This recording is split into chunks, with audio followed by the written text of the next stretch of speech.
রহমতুল্লাহি ওয়া বারাকাতুহু। আমি কথা বলার কিছু আদব বলে শোনাচ্ছি যা কোরআনের আয়াত দ্বারা প্রমাণিত। 1 নম্বর, কথা বলার পূর্বে সালাম দেওয়া, সূরা নূর আয়াত নম্বর 61। 2 নম্বর, সতর্কতার সাথে কথা বলা, কেননা প্রতিটি কথাই রেকর্ড হয়, সূরা কফ আয়াত নম্বর 18। 3 নম্বর, সুন্দরভাবে ও উত্তম কথা বলা, সূরা বাকারা আয়াত নম্বর 83।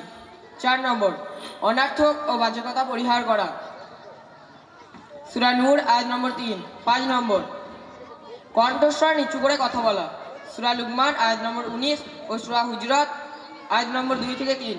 6 নম্বর, বুদ্ধি খাটিয়ে কথা বলা, সূরা নামাল আয়াত নম্বর 125। 7 নম্বর, সঠিক কথা বলা এবং পাপ মোচনের দোয়ার উন্মুক্ত করা, সূরা আহজাব আয়াত নম্বর 71 থেকে 72। 8 নম্বর, গাধার মতো কর্কশরে কথা না বলা, সূরা লুকমান আয়াত নম্বর 19। 9 নম্বর,